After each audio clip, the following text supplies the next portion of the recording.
Parker, how you doing, man? Good to have you back in Austin. You always say that. I love coming back, though. Love it here, man. What's this, like the 50th trip or something? I'm not counting. It's like a second home. Yeah, I feel like you just should move here, but maybe you've chosen Miami. I don't know. No, definitely not Miami. Okay. We go there for some interviews. This is our home from home. Danny likes it here. You I get really it like now, don't you? Oh, I like Austin a lot. Yeah. Oh, so Austin- we didn't have Danny on the mic last Danny, time. do you like Austin more than Miami? Oh yeah, more than Miami for sure. For sure. I like Nashville a lot. I think Nashville might be my favorite. Yeah, Nashville's a close-ish second. Nashville's the competition. Yeah, Nashville's a bit more it's the affordable. friendly competition. Friendly Yeah. competition. Yeah, we're friends with all those guys. We want every city to be a Bitcoin city, including Bedford. Yeah. Well, Bedford isn't a city. Is it not? It's a and town. It's a town. I don't know what defines it. It has to have a cathedral. I think it's a cathedral. Yeah. Yeah, so it has to have a cathedral to be a city. I think we're a little bit looser with our definitions here in Texas. It's a British. We do have quote. towns, but Yeah. Well, no one really knows the differences. what's the population here? In Austin, Yeah. I think about 2 million. Right. So we're The MSA is 2 million. I think the proper city limits is closer to 1 million. yeah. So we're 174,000 in Bedford, and we have one Bitcoiner there, which is me. But we're trying to spread the. You told me just earlier when we were watching the game that 30 Bitcoiners came out to the meetup. Yeah, they're not from Bedford. They came from all over the country. So we're trying to Bedford pill, and we're trying to Bedford pill people in America, and we're trying to orange pill people in Bedford. Orange British people. People, orange. You know what I'm saying. We're trying to do that. No, we are. We're building a community there. What was super interesting, the first meetup, we had 30 locals come who know nothing about Bitcoin. We had Connor Oakers teaching them about Bitcoin, and we were giving out Bitcoin on the Lightning Network.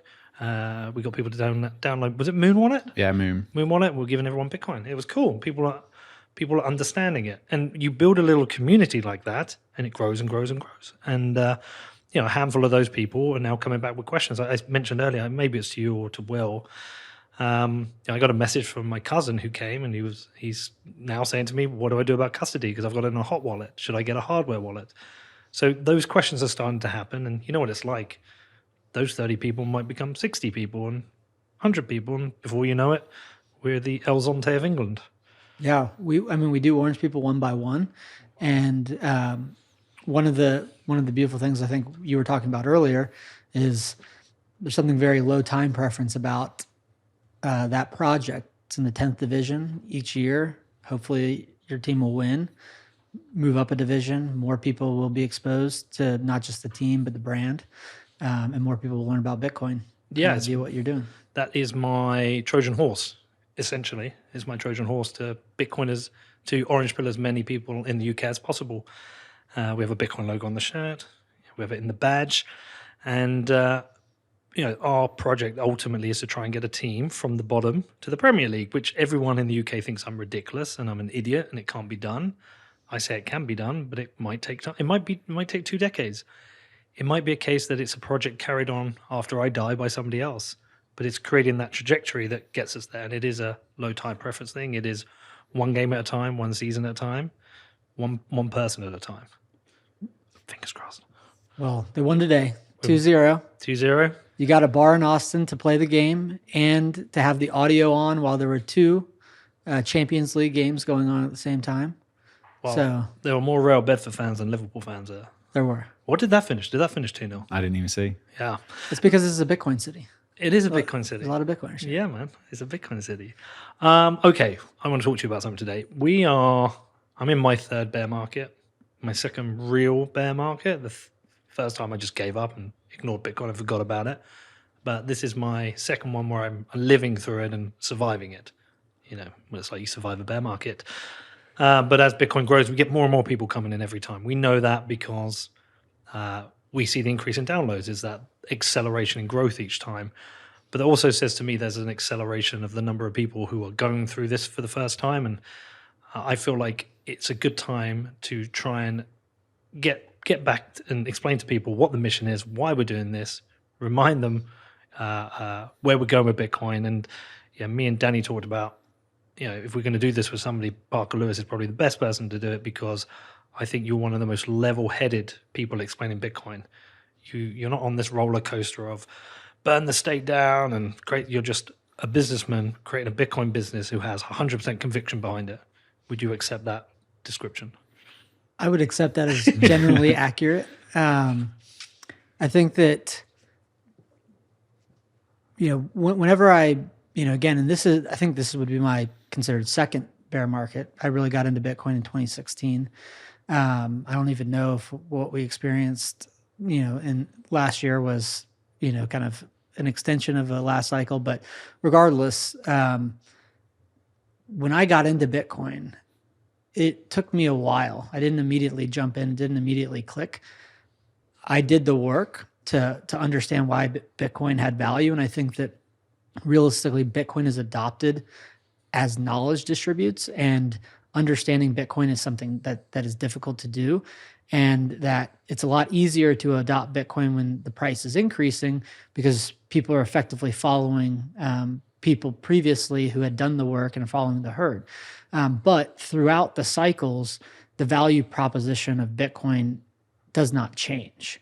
And when you ask the question, like, what is our mission here? I do think that it's important to qualify that each person looks at Bitcoin and thinks about Bitcoin and uses Bitcoin for their own reasons. I literally just wrote, understanding of Bitcoin is personal. Yes. And I think everyone's journey to Bitcoin is also personal, because in order to understand Bitcoin, you have to have some context of some fundamental questions about what money is, have some range of introspection to be able to question assumptions about what money is, and then understand how that relates to Bitcoin. But all of that then applies to everyone's own personal experiences and their personal work experience, their education, their how they grew up, where they grew up. And so it is a very personal journey.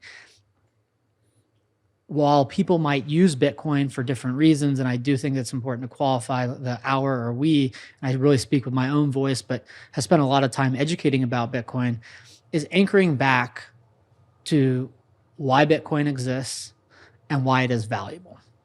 Because in the ups and downs of Bitcoin, I like to think about Bitcoin's price more as purchasing power, but that whether Bitcoin's going from 20K to 3,000 or 3,000 to 70,000 or 70,000 to 20,000, that Bitcoin was designed to be a better form of money. And it might not act or move on a day-to-day basis or be used on a day-to-day basis like other currencies that people are more commonly used to, but it's designed to be a better form of money. And the way that it delivers that mechanism principally is affording a form of money that simply can't be printed.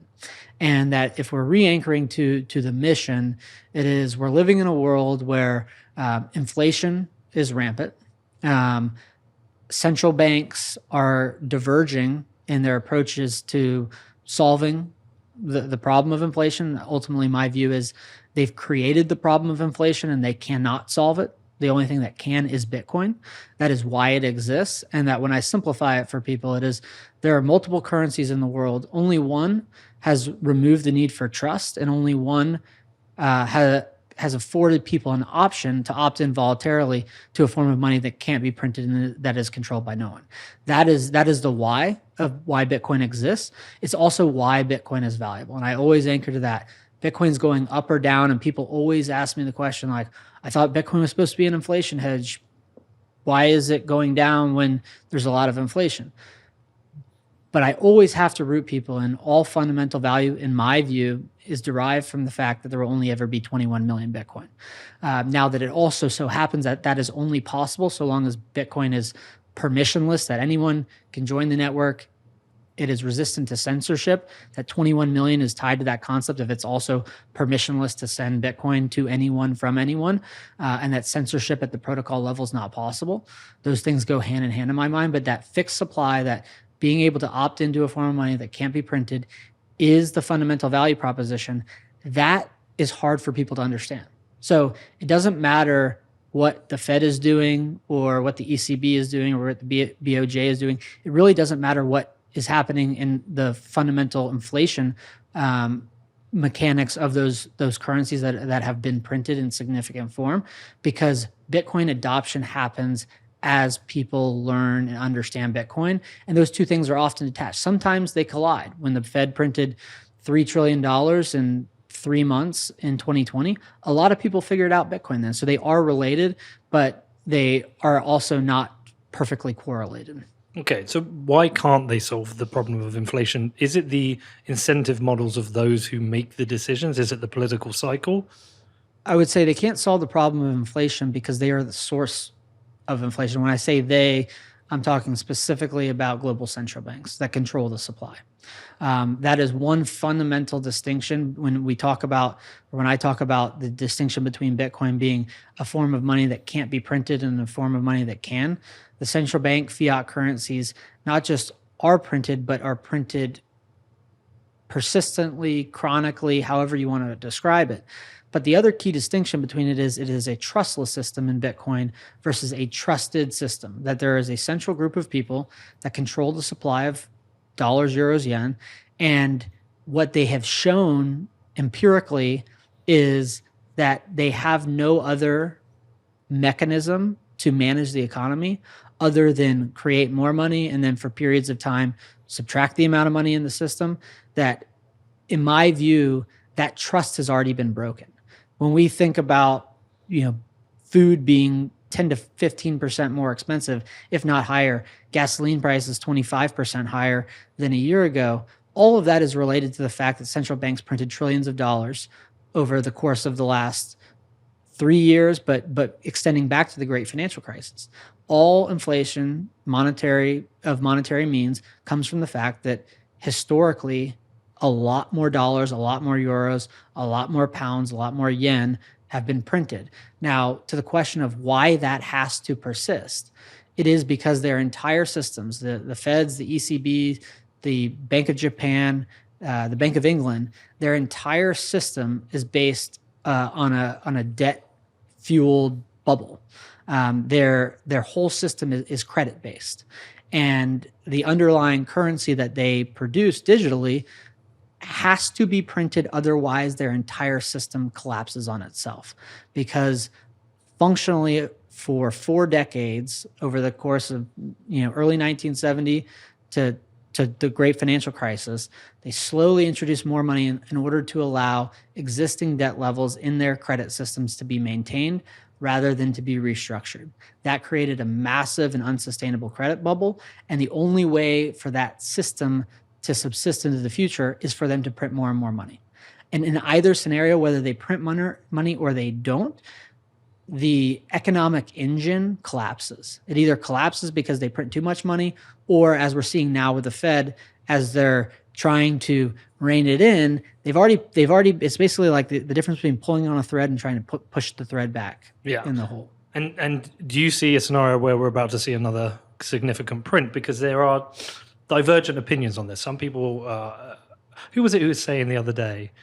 I mean, there's a lot of people that are on in the camp of a print coming soon, but I mean, people like Jeff Snyder, I don't think he thinks there is. He doesn't, but Greg Foss does, doesn't he? Yeah. Do you have a belief that we have another print coming? Is it inevitable? It is inevitable, and that's also how I think about re-anchoring. Price is going. The price of Bitcoin, purchasing power of Bitcoin is increasing, decreasing. The thing that is inevitable is that there will only ever be 21 million Bitcoin, and that is enforced on a trustless basis, only because it's decentralized and continue to become more decentralized over time. And that as a certainty, whether it's a week from now, a month from now, 6 months from now, a year from now, potentially a little bit longer, but probably not beyond that, but inevitable certainly, is that the Fed and all central banks are going to have to print more money. And that dynamic is governed by the fact, and I always like to anchor people in hard numbers that aren't difficult to calculate. I usually focus on the Fed because I'm based in the United States. I'm more familiar with them. But today, approximately $90 trillion in dollar-denominated debt exists, and about $9 trillion exists in the banking system.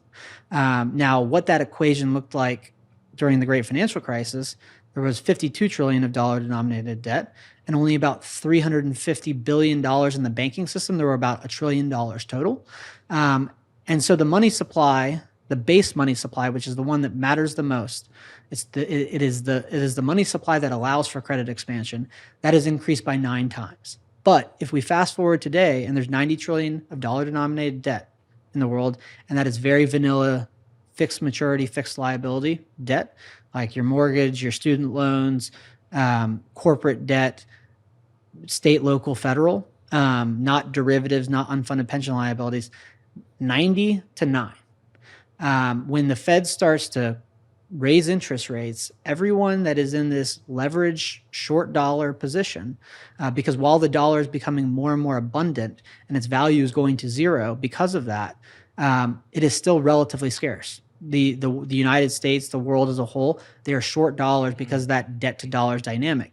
That is the same thing that guarantees or dictates that they will have to print more dollars, because what happens is as the Fed, quote, tightens or raises interest rates, the world figures out that they're far more than just a dollar short, and they start to scramble around to find dollars to pay dollar denominated liabilities. Now, not every dollar denominated liability is due tomorrow or the next day or in a week or in a month or in a year, but they're due. And as that financing condition becomes tighter, everyone starts to scramble. And as they do that, they're effectively causing the credit system to start to collapse on itself.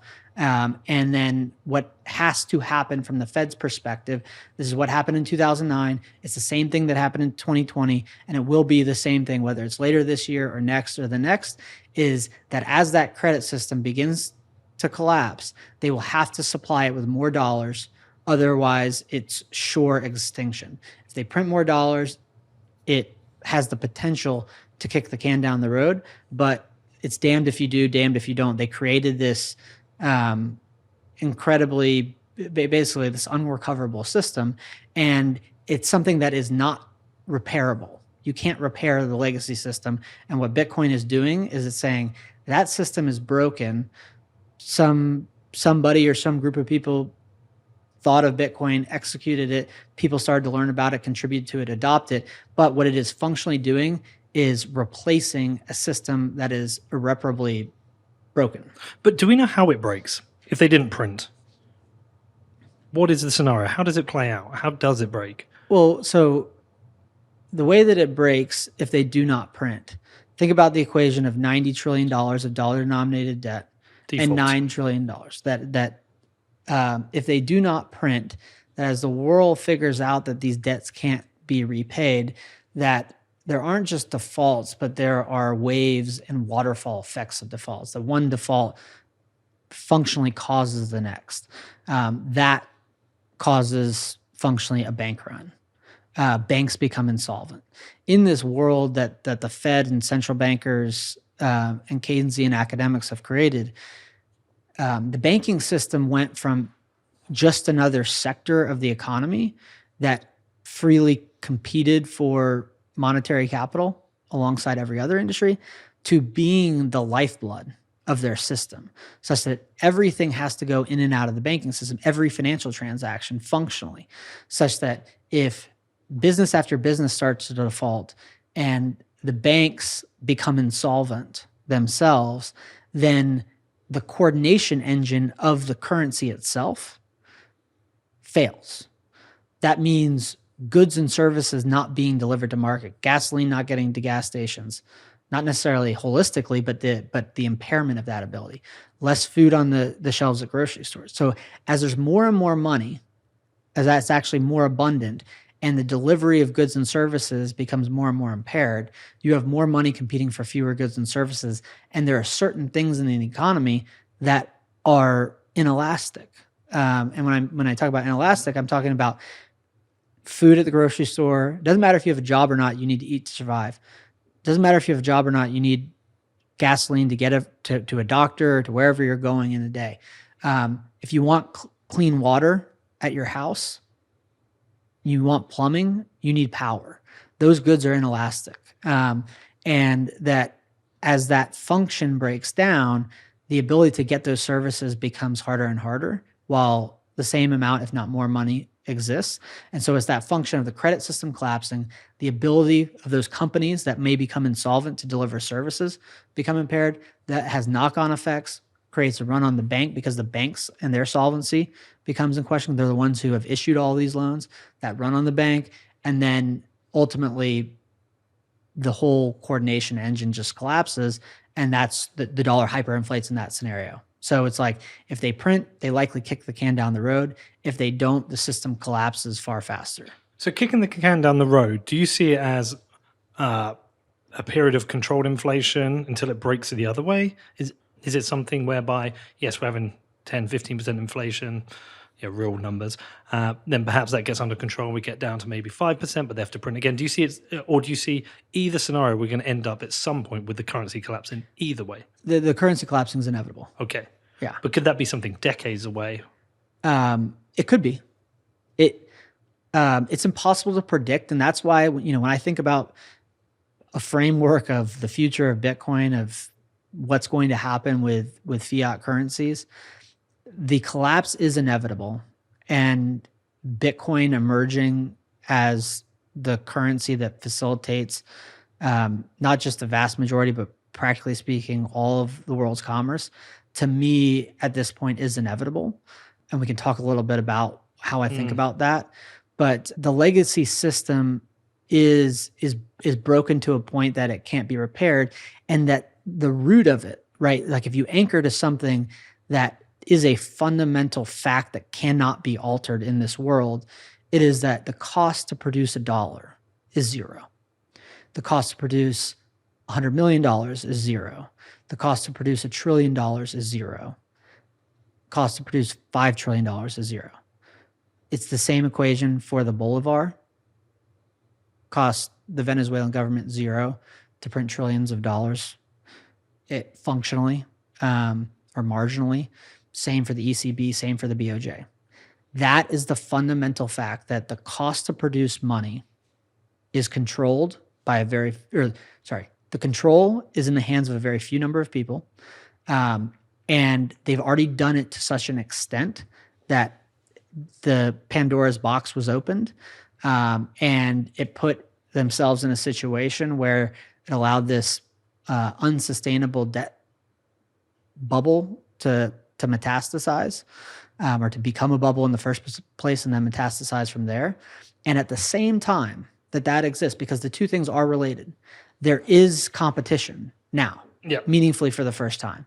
Since fiat currencies emerged, there is, for the first time in Bitcoin, a meaningful alternative to, if you are sitting there in the world and you recognize that it costs zero to print $5 trillion, and not just that is true, but that they do it and that they have to do it. And here's this thing, Bitcoin.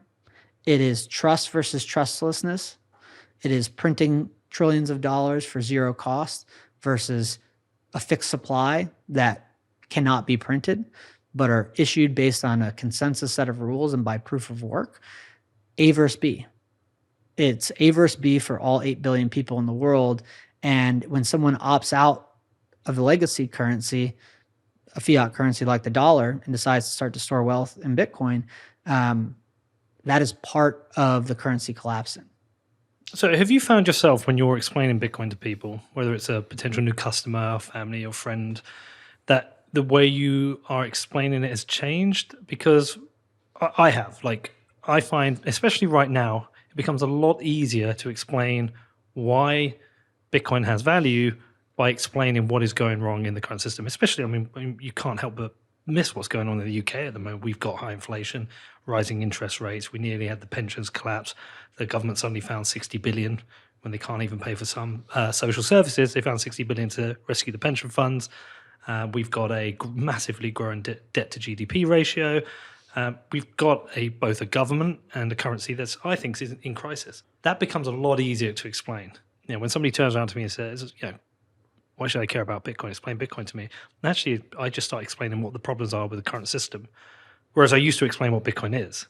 I used to say censorship-resistant monies. But now I just explain the problems with the current system. Is that something you're finding you're doing?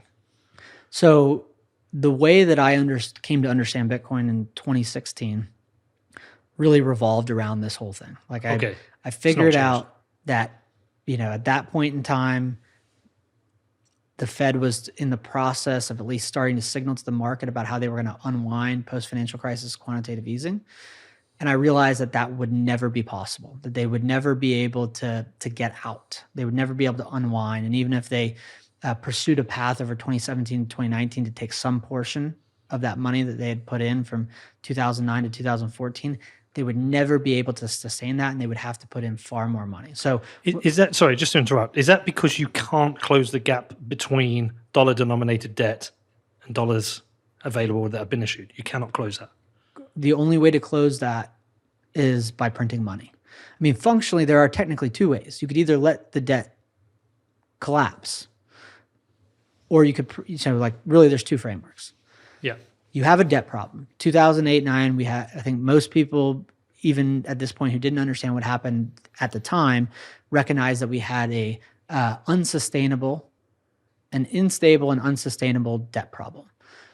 In that scenario, you can either allow debt to be restructured, to basically be written off, or you can print more money to be able to repay those obligations. So like the way I think about it is like with an individual company, when it can't pay its obligations, it restructures. Potentially it restructures and continues forward, or it goes away. Same with a mortgage. You can restructure your mortgage. Yeah. But you're basically writing debt down. Same with an industry. Maybe there's a secular shift and we move away from an industry. Those companies either restructure or they go away. But when it comes to the system as a whole, the debt levels create this scenario where, functionally speaking, over the course of many decades, the Fed responded by, rather than taking a debt problem and allowing a system to be restructured and to allow debt system wide to be written down and written off, they allowed an unstable debt problem to persist and to be exacerbated by introducing more dollars to allow credit to actually expand. Right. So for every new debt, there's a future demand for dollars. And so to meet that future demand, they have to print. Correct. Yeah. Because they basically got themselves into this quagmire of every time this predicament happened over the course of the 70s, 80s, 90s on par into the 2000s, when that business cycle would contract, they would introduce more money to basically manage the quote business cycle. But if they allowed the contraction, it's that Ray Dalio video that we keep talking about, where he talks about the economic cycles, that you have the periods, you have the credit booms, and then you have the you have the contractions.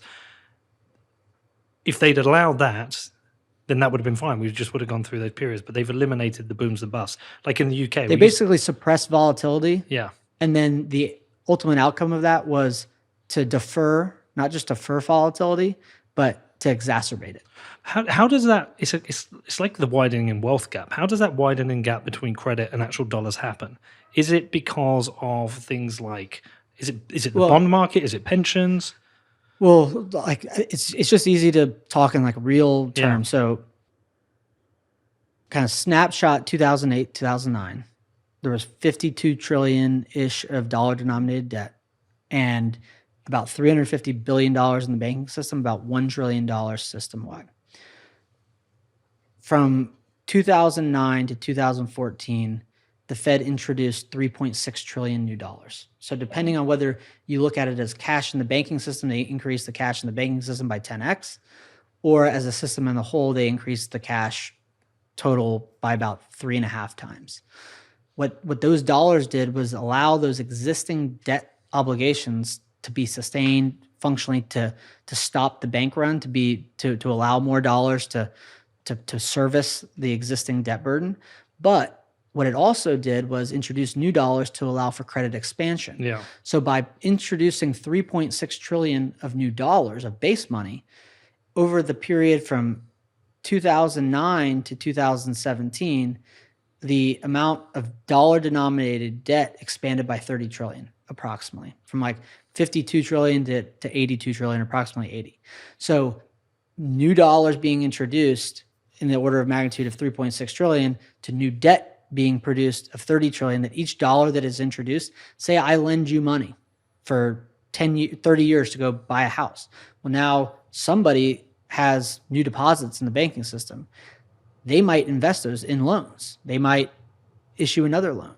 So it basically compounds. And then it all comes to, everyone, when they figure out that the system is unsustainable, then the reverse course of action takes place and there's knock-on effects. So for each dollar that is introduced in the system, many multiples of debt can be produced because of how it's recycled in the system.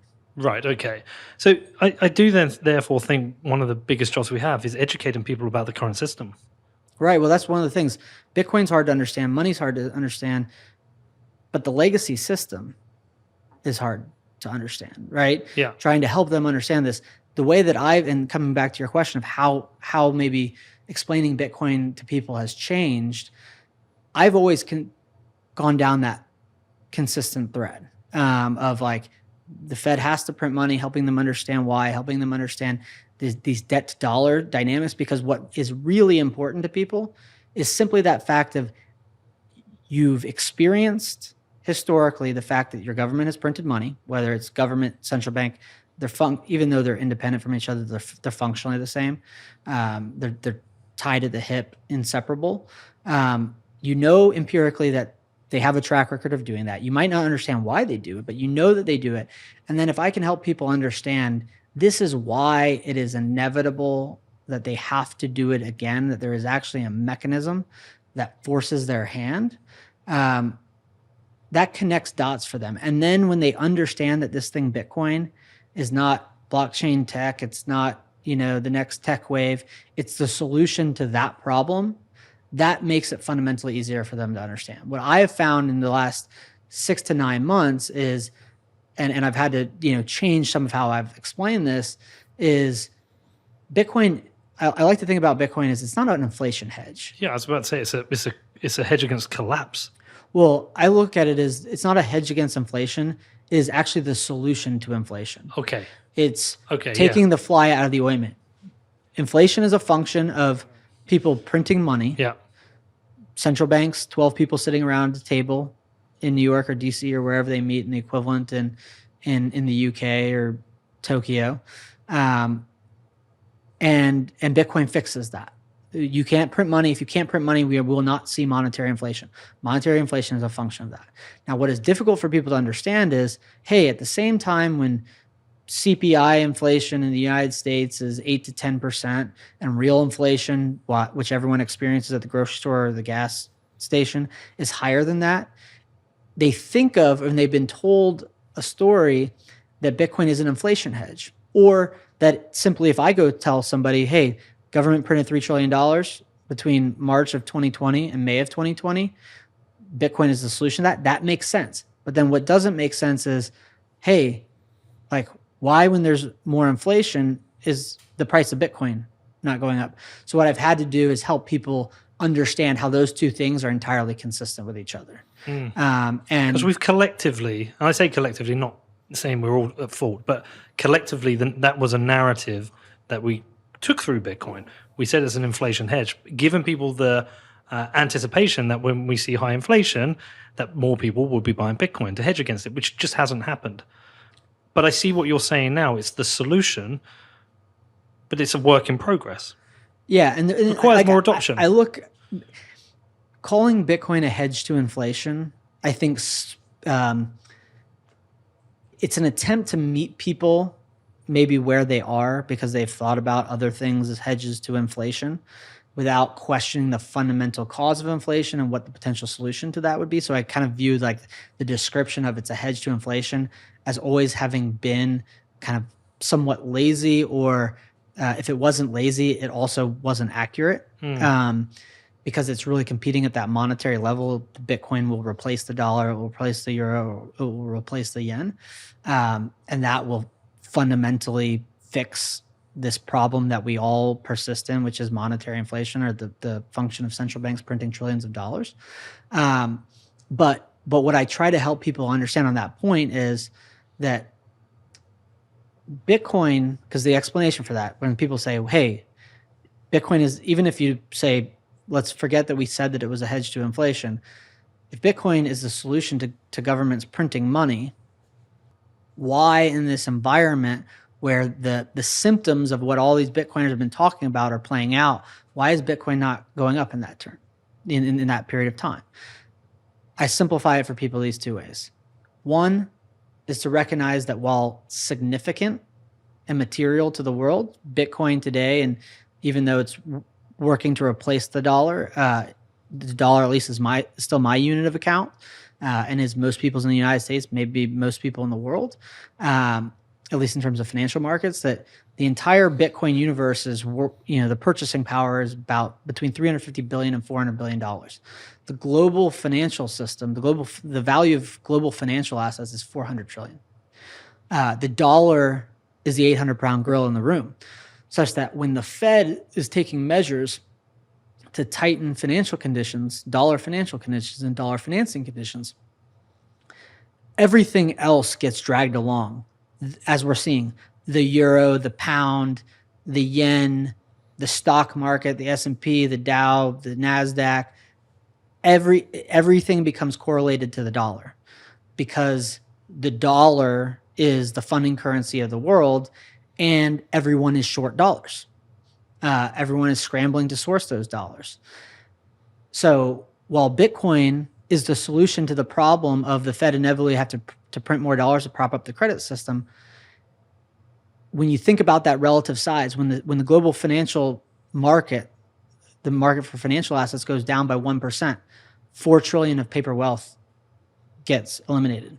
Bitcoin as a total is 350 billion to 400 billion. When that market goes down by 5%, that's 20 trillion of wealth being evaporated. So despite the fact that the dollar will continue to be printed over time, what's happening right now is actually the dollar supply is becoming restricted. So that's one half of it, that Bitcoin can be the solution to dollar inflation at the same time that the dollar economy and what the Fed is doing by tightening conditions is creating a run on dollars, and all liquid assets get sold when dollar financial conditions get tighter. Second piece of this is Bitcoin is adopted as a function of knowledge distribution. Bitcoin can't be, quote, a safe haven, or it can't be something that people rush to unless people understand why it exists. And if we accept the fact that, yes, in certain periods of time, like when the Fed rips the Band-Aid off and prints $3 trillion over 3 months, that episode teaches people about Bitcoin. But that also is only very topical. Figuring out why Bitcoin has fundamental value, picking up a book, reading it, listening to hours of your podcast, that is how people accessing Bitcoin, setting up a wallet, sending a Bitcoin transaction, understanding the mechanisms that enforce Bitcoin's 21 million fixed supply credibly without the need for trust. That is how people actually adopt Bitcoin. That requires proof of work itself. Fed printing money might key in for people, I need to listen to these people that are talking about Bitcoin, but you can only adopt Bitcoin as a function of knowledge distribution. That requires work. So at the same time, when CPI is 8 to 10% and the Fed's tightening financial conditions, it doesn't necessarily mean people understand Bitcoin better. They do as a function of time, but those things can be completely detached from each other over a year, 2 years. But what happens certainly is two things on either side of those equations. They will print trillions more dollars, and more people will read books. More people will listen to podcasts. More people will learn about Bitcoin.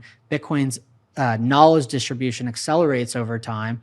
It does happen in waves. And as it does, more people adopt. And if it's a fixed resource, then they have to force the price higher in order to accumulate it.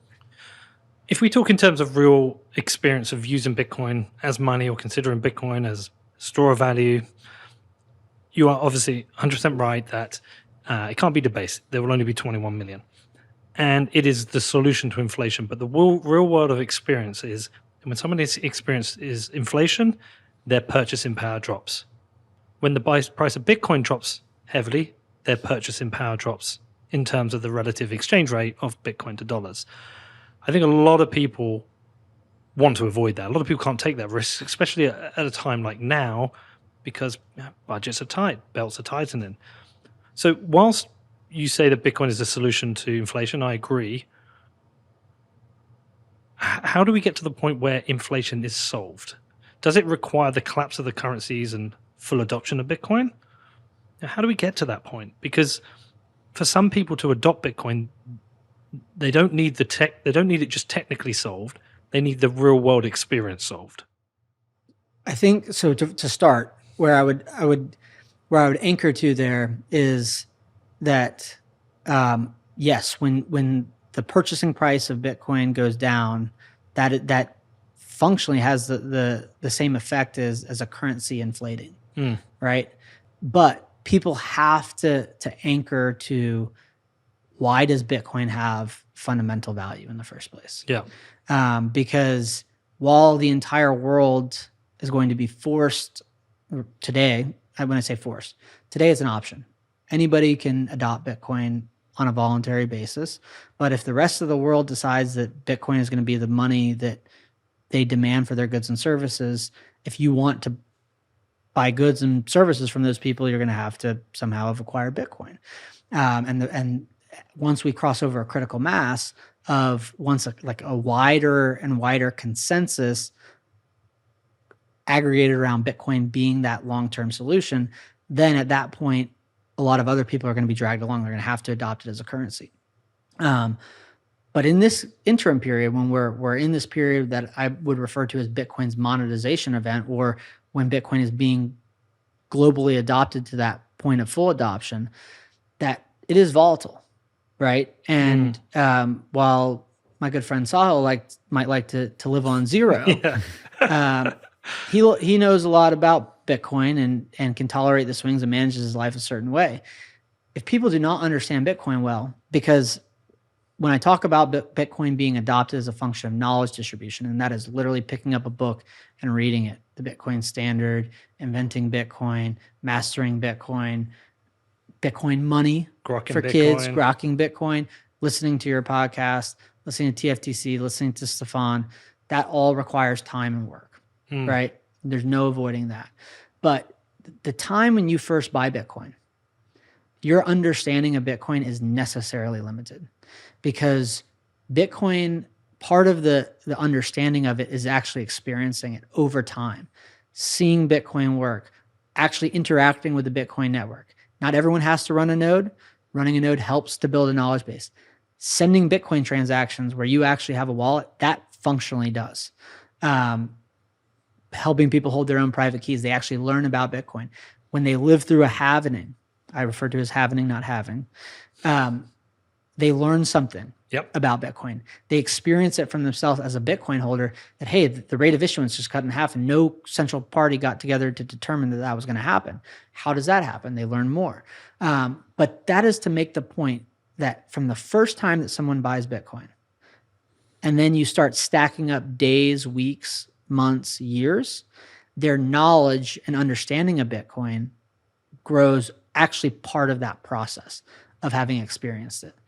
So in that equation, if somebody does not understand Bitcoin very well and they allocate 80% of their savings to Bitcoin, that's a really bad idea, because their level of adoption on a personal level got way out of the skis of their own understanding of it, their own ability to tolerate the volatility. And my recommendation is that everyone match. It's like you cannot fake proof of work in the context of Bitcoin or in your own understanding of it. That you have to match your exposure to Bitcoin, the percentage of your overall assets relative to your knowledge and your understanding of it. And that as a function of time, as you start to understand it more, you don't just hear the fact that there will be 21 million Bitcoin, but you understand two things. One, how it's enforced, why it's credible, why it is trustless, and two, that all this other noise of people like to say, I think most cryptocurrencies are useless, but there's a few that will win. It's like, no, 100% of all other cryptocurrencies will fail, because we only need one form of money. As you pair that knowledge base with the understanding of why Bitcoin is not hackable, or why it can't be undermined, why its fixed supply can't be undermined, like why exactly and how exactly it is trustless, and why that fixed supply is credible, you will increase your exposure, and you will also increase your tolerance for volatility. But none of that changes the fact that you got to understand where you're at in the spectrum. And if you get out ahead of your skis, like Bitcoin is ruthless. You will have your purchasing power decline, and you will likely sell your Bitcoin, and some other stronger hand that has more knowledge. Think about all the people right now in October of 2022 that are selling Bitcoin at a price of 20,000. Someone's on the other side buying. And someone with more information It's easier to acquire Bitcoin or to adopt Bitcoin when the price is going higher, when you're following the herd, than it is when the tide's going out. And the people that have more information over time step in and take Bitcoin off of people that have less information. Do you think there's another thing as well, the longer you do this, because you've talked about understanding Bitcoin, understanding how it works, understanding 21 million, understanding how financial markets work, understanding why central banks print money, all these things about understand Bitcoin. But you also feel like with time, with spending years on this, with the proof of work that you do, you get this second order effects from Bitcoin in that you don't just understand Bitcoin, you kind of understand yourself a bit better, you understand the world a bit better, you understand business a bit better, you understand, proof of work, you understand like every part of your life. Like I'm overweight. If I want to lose weight, I've got to put the work in. I've not done it. I understand that through a different lens now because of Bitcoin. Do you think that's another thing that becomes part of this? And the reason I ask that is because for me, it's not just about surviving a bear market. So my, purchasing power of my Bitcoin goes up. Is actually becoming part of the mission of what we think Bitcoin will deliver to the world. Again, to qualify that everyone thinks about it differently. Well, what about you though? Yeah, I think on a personal level. Do you empathize with that? Yeah, absolutely. And I think many people do. And I think that one of the ways that I would explain that is in my own personal context. I like to think of myself as someone who's perfectly predisposed to not understand Bitcoin. Kind of classical Keynesian economics degree, went and worked in New York for an investment bank to start my career, and then worked in financial restructuring. Just perfectly set up to reject it. Many people that follow that path have and are similarly disadvantaged. But you did it. You did reject it at first. I remember you telling me the story. I would say that I was skeptical, never dismissive. Okay. Partly that was because the people that were in my ear telling me about it had told me things in the past that turned out to be true. One of them being Will Cole, who you had on recently or in the last few months. But even still, it was like once I developed a framework to understand it, understand Bitcoin, understand the problems, because that part of that process was understanding the problems inherent and those problems not being repairable or fixable. That it then made so many other things make sense. Solving that one equation of that really fundamental question of what is money, what gives money value, what problem does money solve, what are the implications of having good money, what are the implications of having bad money, what happens when monies fail. Once you go from seeing the world, entirely flipped over, and then it's, I think another analogy is it slows everything else down, provides you an anchor point, not just as a source of truth. I think that's kind of like too intangible of a concept, but you see a lot of the negative incentives, not just that there's a problem with the legacy system, but you see a lot of the negative incentives, and then you see the outcomes, the symptoms of those. And while it might not be perfectly explained by the negative incentives of a form of money that is constantly debased, you see at a root level that it contributes to it, and probably in a material way, or in a way that's largely explainable by that fact. And that then when you figured out, hey, here this thing Bitcoin is, and it's the solution to that problem. In a weird way, at least in my own personal experiences, it tangibly helps you, focus on a different set of values of things that you might want to do differently. In terms of, kind of most directly, certain individual economic decisions. But then more broadly, I think that, in like the second derivative, third derivative, start to be around a group of people that have more aligned incentives. I do think that there is something, in order to come to Bitcoin, in order to understand and adopt Bitcoin as money, I think you have to approach it with high degrees of humility. Well, there's another thing that is you're basically willfully opting into a system where no one is in control, including yourself. Well, once you opt into that, once you have the humility, not just to say, hey, let me understand this, I'm going to do the work, maybe there's something here, but then you're like, yes, and this is the solution. Well, the group of people, the other people in the world that have come to those same conclusions for those similar reasons, they share a value set. And then you start to be around this group of people. You start thinking about the types of companies you want to build, which are not all Bitcoin infrastructure companies.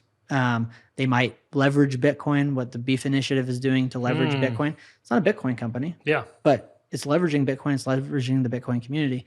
So I do think that there are many derivative effects, all starting from that point of, I now have a better form of money. I now am keying in on the world's greatest secret.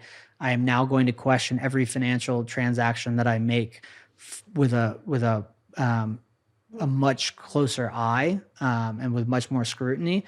And I'm probably going to be around people that are similarly more focused than they otherwise would towards the long term, more focused on, kind of improving, kind of, seeing a problem in the world, seeing a solution, and then wanting to work and be a small part of contributing to that solution. Well, this is why we end up with this kind of like decentralized friends group around the world. Like, we can come out here and make shows and do a show with you, but we're going to go out and have dinner afterwards and hang out. And sometimes we don't make a show and we're going to hang out. And we've got that the same everywhere we go, whether we go to LA or to London or even our little sprint in Bedford. You have this like peer group that you've built around you who've got those shared values. We don't always all agree on everything. Culturally, there's some differences, certainly between Bedford and Austin, but like there are this kind of similar set of values that kind of anchors us together. In terms of running a business, obviously, congratulations on Unchained. Like, I've had the pleasure of knowing you for a few years now and seeing the growth of that company is incredible. So congratulations. But as also running and building a company within the Bitcoin space, has that changed or evolved your understanding of Bitcoin in any way specifically? Because it does come with the different challenges. Like, everything is a derivative of Bitcoin.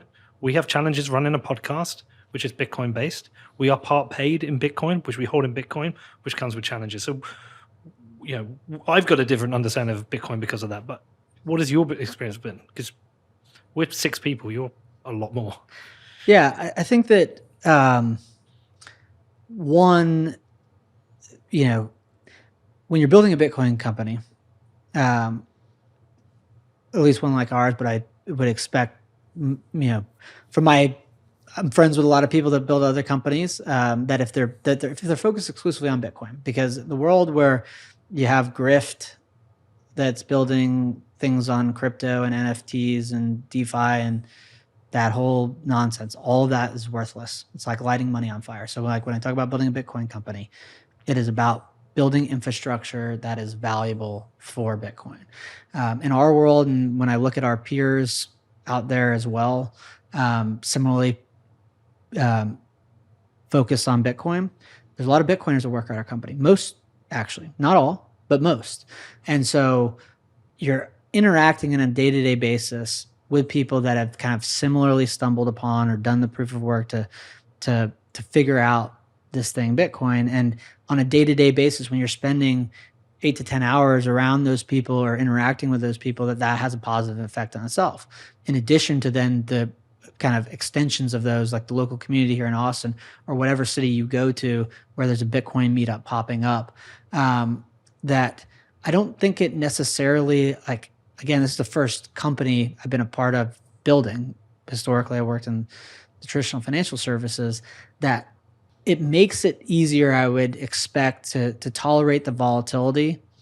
And even though it's challenging, like the volatility presents real challenges to our business. Yeah. From a planning perspective, the volatility itself, but on a personal level and on an ability to, despite the tide going out and coming in, the ability to stand firm and not waver, it's always coming back to that understanding of Bitcoin.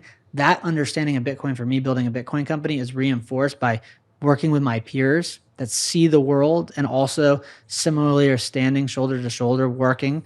Like, think about how difficult it would be to build infrastructure for Bitcoin like we are when most of the world's turned the TV off, right? It would be impossible to build infrastructure through cycles, adoption cycles, that is, adoption waves and corrections, if you did not have some anchor point in the world that allowed you to understand and explain that.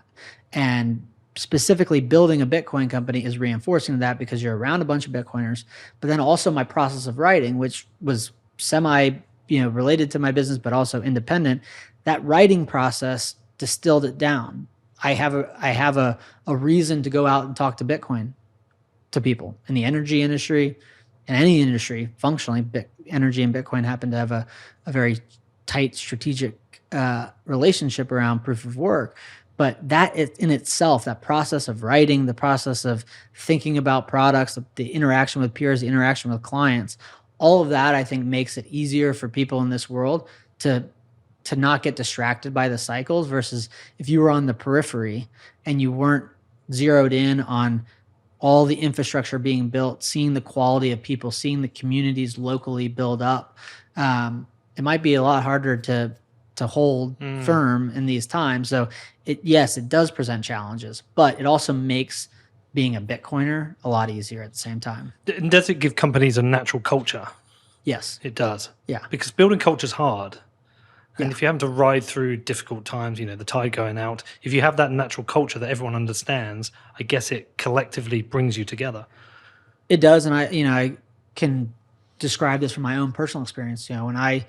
Some people who maybe, started becoming our clients in 2020 or 2021, or, adopted Bitcoin for the first time in 2020 and are familiar with Unchained, they might not know that, when I joined Unchained, we supported Ethereum. Now, I was always a proponent for dropping Ethereum. Before I even joined, I'd formed a view as to why Bitcoin was the solution to money, and why it was going to be adopted globally, and why functionally any other token or fiat currency would be basically would have its price trend to zero, because the world would adopt Bitcoin as a preferential standard. Unchained wasn't always a Bitcoin company. That we made a decision to drop Ethereum, to focus on Bitcoin, to focus on people holding their own private keys, to empowering people to do that, and individuals and businesses. As we did that, we started to attract talent. We started to attract more clients. We started to attract talent and individuals that wanted to work on Bitcoin. As we did that, our culture shifted, truthfully, for one that I would call undefined, to one around Bitcoin. And that even if each individual, even within our company, approaches Bitcoin or thinks about Bitcoin in a different way, there are common value sets that exist there. And that there's the alignment behind Bitcoin. There's a common vision behind it being adopted ubiquitously. But then those things I talked about before, everyone who is there and that I would describe as a Bitcoiner has done the proof of work. And there is this also common recognition that Bitcoin is hard to see. It is hard to understand. When you look out at your peers, 8 out of 10, 9 out of 10, having figured this out and having decided to devote themselves to a mission such as working on Bitcoin, building infrastructure for Bitcoin, specifically helping people hold their own private keys, there's multiple layers of that culture alignment, but it all centers around Bitcoin. Bitcoin is one of our company values. And that wasn't something that was forced. It was naturally became a description rather than something we put on a mantle and tried to appeal to. Yeah, and I can imagine in a scenario like the size of the business you are now, you're going to be recruiting people who aren't Bitcoiners. That's natural, I can imagine. And I can imagine the onboarding process for somebody who is a Bitcoiner versus somebody who isn't a Bitcoiner, it's slightly different. There's a period of, doing the work for the new people coming in, understanding Bitcoin. Whereas I imagine if you bring somebody in who's already a Bitcoiner, they would naturally just slot straight into the business. Yeah, I think so. Yeah. And that doesn't mean that we don't have team members that work in certain functions where that Bitcoin knowledge base isn't as critical. But generally what we've experienced is those people that then that fit that description, that have excelled, have decided that they're here for a reason and they go down that rabbit hole. Yeah. But also certain functions are different, right? Like we have certain client-facing functions where they have to be more technical. And it's very rare that you would find someone that's highly technical about Bitcoin that understands how private keys work. We have our concierge service where people literally, like our team actually onboards people to holding their own private keys for the first time. It's very unlikely that that person wants to do that with 8 hours of their day. Or would be capable of it and have a passion for it if they weren't a Bitcoiner. Now, a lot of our accountants are also Bitcoiners, but that role and that need to be a Bitcoiner is less important to that individual role. But by and large, the people that want to work on Bitcoin, because think about it. Imagine you were working at a company and you had no conception of Bitcoin and its price went from 70,000 to 20,000. Right. I made a mistake. A hardened Bitcoiner looks at that and is like, cheap Bitcoin. Yeah. Like the mission is the mission. It would be impossible to focus and to not waver in that mission if a large majority, if not an overwhelming majority of people kind of were not phased because they have this deeper understanding. They understand the 21 million. They understand the problem that Bitcoin's solving. Otherwise, I don't know how you would focus, like on a daily basis, on a weekly basis, weathering storms. But that is also a critical advantage. It widens the gap between the field through these markets. I like to think oftentimes about like the guys like, oh, there should be an app for that. When Bitcoin's ripping, some guys like, I should build a Bitcoin business. And then Bitcoin crashes 6 months later, corrects. And they're like, maybe I'm going to go back to my fiat job, or like, that wasn't a good idea.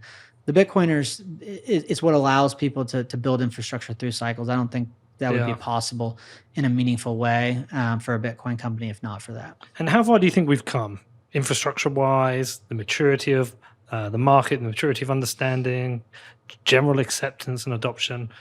In the time you've been doing this, how far do you think we've come? It feels like an eternity, there's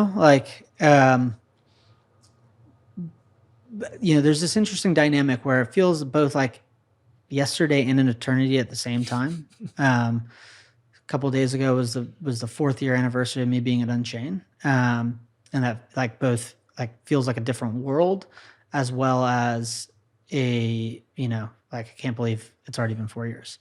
And so I think from a company standpoint, if I think about ourselves, like the company that I joined versus where we're at today and the team, it's fundamentally in a different place. I think the access to multi-sig and to be kind of on the front lines with Casa, Sparrow, Spectre, I'm sure I'm leaving others out, that really kind of in this past 4 to 5 year period, the commercialization of multi-sig for adoption directly by individuals and businesses is night and day where it's been. I also think, kind of in that 2017 period is where SegWit was introduced and the Lightning Network was enabled and the development, like still very early, but again, a night and day comparison. Again, there might, whether it's Lightning or some other construction of payment channels to be able to scale Bitcoin payments, that didn't exist in 2017, right? That exists today. And even though there might only be between 4,000 and 5,000 Bitcoin on the Lightning Network, that Lightning Network can enable many multiples of that actual value. But the fact that development and what I'm seeing today in terms of the companies being funded, and now, like I would say in the last 12 to 24 months for the first time, meaningful infrastructure investments being made in making payments easier, invoicing, accepting, receiving, that wasn't happening in 2017. So it's easy to probably look at it and be like, oh man, like how far have we actually come?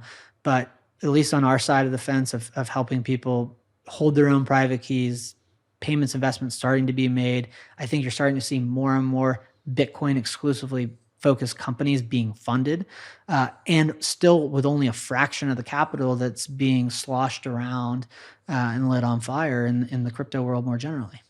And then when you think ahead, I mean, we've looked in the past, so when you think ahead about if you and I are going to be sat down here in another 4 years' time, hopefully we'll be, we're having this conversation.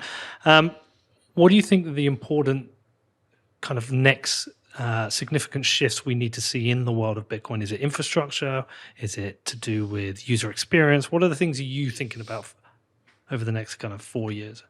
Yeah, I think it is actually the same thing that we're doing right now, and that is one of the things when we talk about, or when I talk about the fact of Bitcoin's inevitable global adoption by everybody on the world, and that actually is inevitable, is that Bitcoin from a network perspective functionally doesn't have to change. Yeah, it actually works now. Yeah, it works now, and there are, realistically, in order to be able to facilitate all the world's transactions, there do have to be advancements to the Bitcoin network, but the core function, the core value proposition, the settling for final settlement, a currency transaction, the Bitcoin blockchain, now versus 5 years from now or 10 years from now will be functionally the same, technically and functionally the same.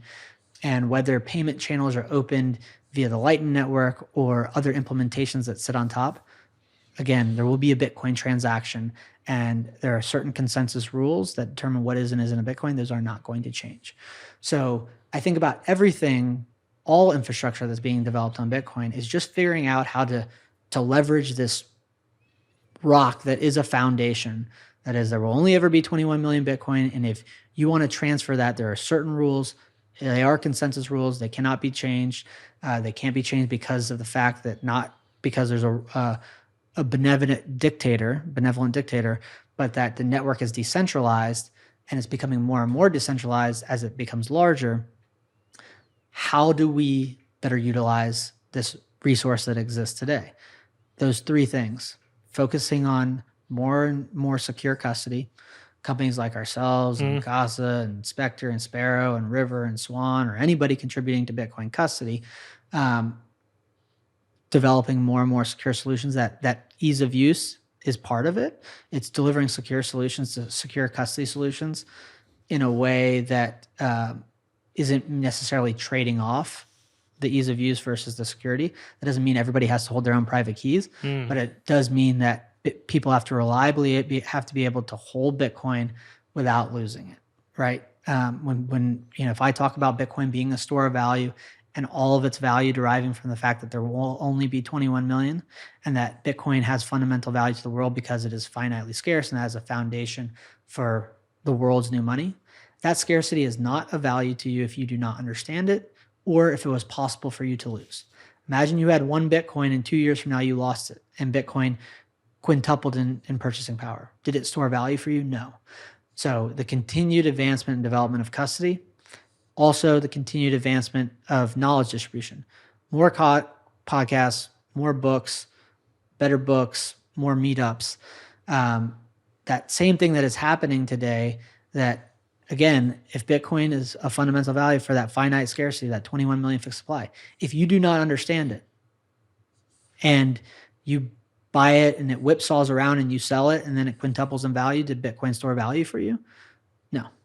Bitcoin might have increased in purchasing power, but did you benefit from it? So the focus on custody, the focus on knowledge distribution, because that is the only way that the world will inevitably adopt Bitcoin, but it's happening every day. I like to think about it as like each day somebody does read that book, they do learn that podcast, something happens in the world, people are censored in Canada, people are, Russia's cut off from the rest of the world. The Fed prints $3 trillion. There are real world experiences that help people understand Bitcoin, in addition to just reading books and listening to podcasts. And then the third thing being payments infrastructure. Those are the three core elements. There are other things that exist, but those are functionally all derivatives of what is the fundamental value proposition of Bitcoin as a form of money, storing value over time, and ultimately intermediating a series of transactions. I buy Bitcoin today. I'm going to hold it for a period of time. That might be an hour, a day, 5 years. At some point in time, I'm going to transact with that Bitcoin in the future. whether I'm converting back into dollars or I'm buying steaks from Cole Bolton 2 miles away in East Austin. And what is that about? It's about custody and facilitating transactions and being able to facilitate payments. So I really think it's those three things: content, which is the education and the knowledge base, making sure that people can custody Bitcoin, again, whether they're holding their own keys or not, in a way that ensures that they do not lose it, and being able to provide direct access to transactions. That those three things, if those three things can continue to be developed, everything else is a derivative. And so we're working on it today, but it will attract more capital. As we attract more capital, the acceleration of the development of all three of those things will happen as a direct result. Is there anyone who's got any more conviction than Parker Lewis in terms of the inevitability of Bitcoin every single time? But you literally explained my journey with that proof of work thing. I got in 2016, did all the shitcoin, all that kind of stuff. And in 2018, I remember sitting there being I was so excited about this for the last 18 months or whatever. I need to either give up or figure it out. And then through that period, you do the work, you learn it, and that's what completely changes you. And it does. I think it does. It's changed my relationship with money entirely. I'll tell you another well, yes, and we've had all those conversations, discussing mortgages and what's the best way to structure a mortgage based on the fact you want to hold as much Bitcoin as possible. Do you use the mortgage as a way to leverage money? Lots of things we've talked about that. But or Starbucks coffee costs $6, and that's some thousands amount of sats. Do I buy that, or do I stack sats instead? Right? When you start to understand Bitcoin, and even if its price has declined over the last 6 months or 9 months, but you understand fundamentally why its purchasing power will go up over time and why 8 billion people in the world need it. And what that equates to is the purchasing power of my money is going to increase over time rather than decrease. Every economic decision is altered in a positive way from that fact. And as you were talking about, Danny, that understanding of Bitcoin, one of the way that I try to conceptualize it for people is there's no way to understand it otherwise. It's kind of common as you got to read, you got to understand, you got to question what is money. That's proof of work. You got to experience Bitcoin on a direct basis. I think that sending a Bitcoin transaction and starting to see I just sent that and everybody else in the world is doing this. All the money's getting in the same place and there's no one in control of this thing. That's a kind of mind-opening experience in itself. Well, that's why at the meetup, I was anyone comes along, I'm going to give you £5 of Bitcoin. Just come along. I want you to see this. And for each person, we would do the transaction on the Lightning Network. We would do the send. They would receive the Bitcoin. And I would sit there and explain to them and say, that has happened without any centralized database that somebody's in control of. Right. No one's done anything. I would say, if I send a transaction from bank to bank, it's a ledger update in here, ledger update in here, but they can fuck with this. You now have that. No one can take that from you.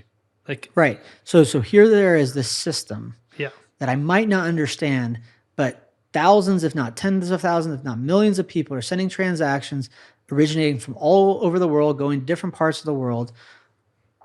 All the money is getting to the right places, only being able to spend by the people who it's supposed to be able to be spent by, and no one's in control of this orchestration. How did that happen? Yeah. Right? And then when if I say all value in Bitcoin is derived from the fact that there will only be 21 million, I say that repeatedly to drive it in to somebody so that when somebody walks away from this podcast, they're going to be he said that, count the times that he said that. He said that 75 times. Right. Next time we do a podcast, we're going to have a counter on the screen. Yeah. Have a drink. And you have to have a drink every time Parker says all the value is derived from 20. We'll never get through the clicker. episode. No, we'll have a drink. We'll have a whiskey. Yeah, we'll see if you could say it by the end of it. Yeah. You'll be the value is derived from 26 minutes. Right. But when somebody starts to understand the asymmetry of that, say they do not understand anything about Bitcoin. They just hear it. That is why Bitcoin is of fundamental value, and it can exist at the same time when people buy Bitcoin and don't understand that. People, yes, people speculate. Yes, very few people understand that fact. But if they key in on it and they're okay, if this is about, there's a form of money that can't be printed, and I know the governments are printing trillions of dollars, what would be the consequence if the entire world did adopt that? They key in on this is massively asymmetric, right? this knowledge, if the rest of the world's going to come behind me to adopt this as a form of money, Daniel, like you were talking, you go down that rabbit hole, and Michael Saylor's talked about this too. I would estimate, I've probably spent a lot more than this for sure, but you could spend 100 hours, and that seems like a lot, right? But if Bitcoin is this, even if there's a very small chance, which there's not, but even if when someone's hearing this for the first time, someone listening to this episode is thinking, okay, I with my limited knowledge might weight this outcome as very low. But even if there's a small percentage chance probability, if someone's telling me that I can invest 100 hours of my time, which seems like a lot, but it's not, to learn and understand the world's greatest secret, the most asymmetric thing that has ever existed, the adoption of a new form of money that will happen very rapidly, and very rapidly meaning like over years and decades, not centuries. If I wanted to become a neurosurgeon, it would take me 10 years. Or if I wanted to develop any skill of material value, it's going to take years, not 100 hours. So when someone is sitting there thinking like, fuck, you're telling me I have to do 100 hours of work? That sounds like a lot. That's the fiat world. But then when they start to think about it in this framework, like, hey, if I spend 100 hours, you're telling me that I'm going to be able to potentially grasp this entire thing and then use that asymmetric information to my benefit. Like, then it starts to be like, hey, even if it's a low probability, or I'm weighting it as a low probability going in, I have to do that work. I have to spend the 100 hours, because there's nothing in the world that I could possibly benefit from an economic perspective in a similar way by devoting 100 hours to it.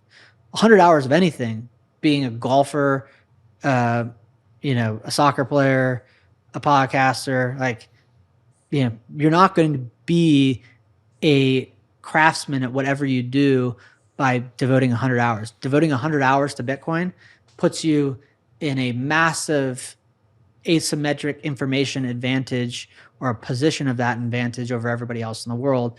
And that's why I reinforce it. It's like, it is about knowledge. It is accessible. I think a lot of the people that I've met that haven't gone down that path, there's this defense mechanism that says, if I go down that path, if I spend that 100 hours, I don't think I'm going to be able to understand it.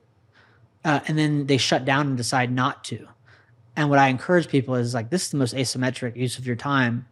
If you have heard a few people that you don't necessarily think are crazy that are telling you to do this, go do it. You will, even if you come out with a conclusion that, no, I don't think there's there, it was still worth the investment. If you start to understand opportunity cost, asymmetry, and, kind of probability weighting. And what will happen if you do spend 100 hours reading books, podcasts, you will come out on the other side as someone who adopts Bitcoin, or at least buys it for the first time. It will harden your understanding. And then from that point of buying Bitcoin for the first time, or realistically going down the rabbit hole for the first time, then you start to really experience Bitcoin. You start to notice things happening in the world that don't add up. You start to see how the things that Bitcoiners have been saying for a while are actually solved by this thing, Bitcoin. And you're able to allocate more toward it, because the more you understand Bitcoin, the more you understand its volatility. You understand that it's just phases of adoption and ebbs and flows, but you have to be in that position when the tide goes out on the old economy to being holding a form of money that other people will accept. And the reason why they will do that is because everyone will opt for a form of money that can't be printed. And it really is as simple as that. Yeah, I'm going to finish on a little anecdote that you might find kind of interesting. So we get a lot of emails in from people listening to the show. One of the most interesting trends I've seen over the last year is the amount of people writing to me and saying, do you have a job? Can we work on the show? Or do you know any companies are employing? Like, it's almost like this is one of the final steps of going down the rabbit hole. It's like, okay, I've discovered it. I've learned about it. I've bought it. I've held it. Now I want to work in it. And they're like, how do I get involved? And sometimes it may be a case of, okay, you can't get a job, but they'll go and start a podcast, or they'll start writing, or they'll start a blog, or they'll start a meetup. But that is like a massive trend that I've seen over this last year. It's like just email after email of people asking me this. And I find that a particularly cool thing. Yeah, I think that it's a perfect extension of if you've done that proof of work, if you spent that time, I think like an hour is like the opening salvo, or sorry, 100 hours, probably an opening salvo. Once you get there, you're probably going to keep reading and learning about more shit. But that once that light bulb has been turned on of, I kind of like think about it as phases of, you go from a zero state where this is crazy and maybe I'm still going to buy a little Bitcoin because in case I'm wrong, at least I have something. You go from zero state, not being able to see anything, not being able to understand Bitcoin at any level, and thinking that all these other people are crazy, to something, some amount of work and connecting that with some experience or some thought process that you have, you turn on and says, maybe there's something here. Maybe these people aren't all crazy. And then once you get to that point of maybe, your path to inevitability to being a Bitcoiner, to seeing it as money, to understanding the mechanisms, why it holds together, why it is a fundamental value, like to me is inevitable. Once something clicks in your head that says maybe, where again it's something that triggers that, and then you have to consistently get back there on a rational, logical basis.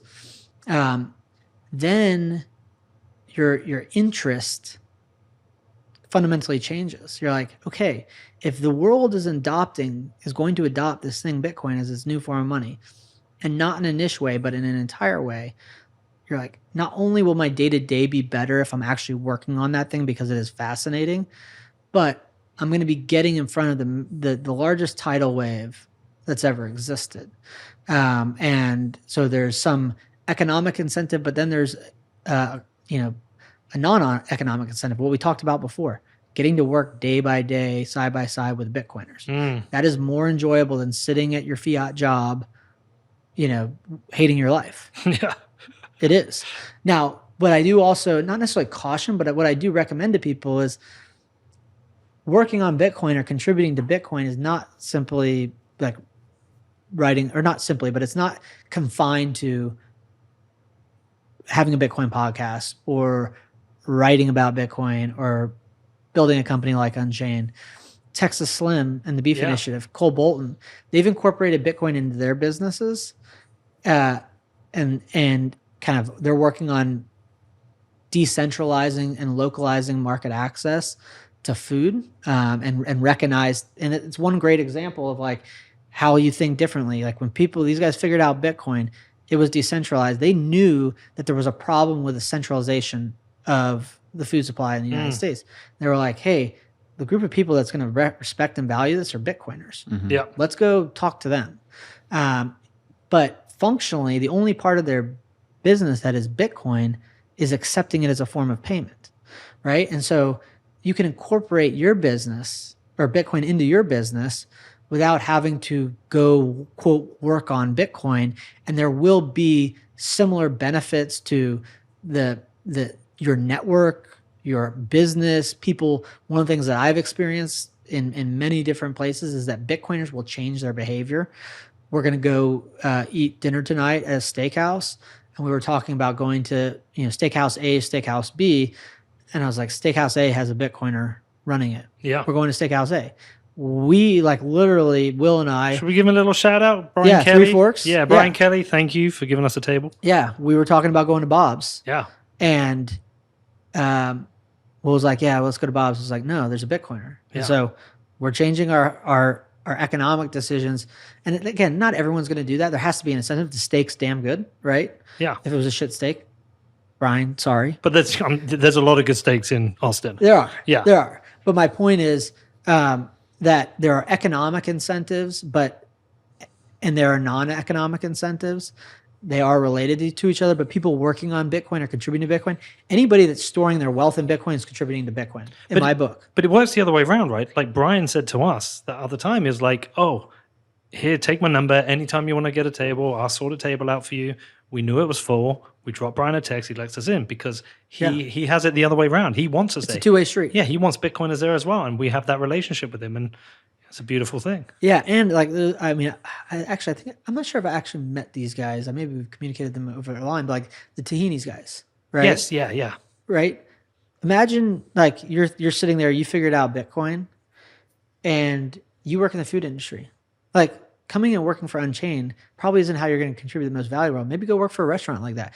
Maybe go work for Brian, right? You know, like that there are more ways to contributing and building on Bitcoin, because a lot of the ways that we build tools is talking to our clients, whether they're Bitcoin miners. What tools do you guys need? If it's a restaurant, hey, you need to have a connection between, you know, a Lightning wallet and a multi-sig vault. You're contributing to Bitcoin. You know, like not only are you storing your wealth in it, not only are you accepting payment and making that available to a community or to a client base, but then you're also going to attract Bitcoiners. And I think that is something that we will increasingly see. Businesses getting on the Bitcoin standard, and then Bitcoiners not feeling like they have to 100% go work for a Bitcoin company, but going and creating value for other founders and other business lines that are incorporating Bitcoin onto their balance sheet, into their payment rails, because there's a lot of work to do there. And Bitcoin only exists as a medium to end central banking, free us from persistent debasement. But in order to do that, and like money is only good to go buy other things in the economy, and we need food and oil and gas and healthcare and all these other businesses that deliver real world value need to incorporate Bitcoin. And working on that side of the fence, and incorporating Bitcoin from delivery of real goods and services is just as valuable in my eyes than working at Unchained and helping people hold their own private keys. Yeah. All right. Looking at the clock, we have to get an Uber in a minute. Go and have the steak. You want to close out? Tell people a bit about Unchained, what you're doing, how to find out more. Yeah. So what we fundamentally do at Unchained, like probably the most core part of our mission beyond Bitcoin, is helping people hold their own private keys, enabling more people to do that, and not just do it, but to do it more accessibly and more securely. And so we, fundamentally help people go to that point of 0 to 1. We also help people go from a state of being on a single key and wanting to graduate to a multi-sig arrangement, or just valuing and benefiting from having a partner. So that is what we're working on. We have concierge services to help people get set up, to hold people's hands through that. And then we deliver financial services. So we help people buy and sell Bitcoin. We lend against Bitcoin. People should do that very conservatively and understand the risks. We help people with retirement accounts, but really what we think about ourselves as a financial institution that empowers people to hold their own private keys. And for people that value our approach to custody, then we want to take care of everything else they do. So that's what we do. People can find us at unchained.com. They can find me on Twitter, Parker A. Lewis, at Parker A. Lewis.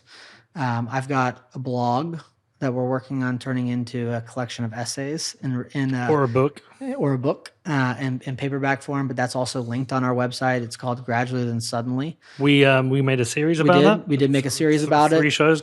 We'll put those in the show notes. Sure. Yeah, definitely put those in the show notes. And then the online versions are on our website. If you go to resources on our website at unchained.com, and there's a section called the GTS series for Gradually Then Suddenly. We will put that out there.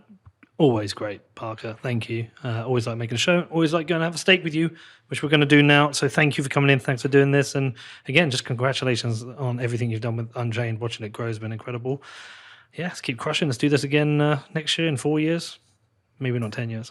No, we're not going to wait 4 years, but no, it's always good to have you in Austin. We love this being your home away from home, which we know it is here in the Bitcoin capital of the world. Let's go get some steaks. Hey, I fucking coined that time first, didn't I? For Bedford, yeah. Yeah, I coined Bedford as the Bitcoin capital of the world first. More ironically, though. I can prove it as well. Just like if someone says X is the real Bitcoin or whatever, it doesn't matter what you say. It matters what the actual reality is and what the consensus is. The consensus is. I know you're going to say consensus. All right, let's go and eat. Good man. Right. See you soon. Boom. Thanks.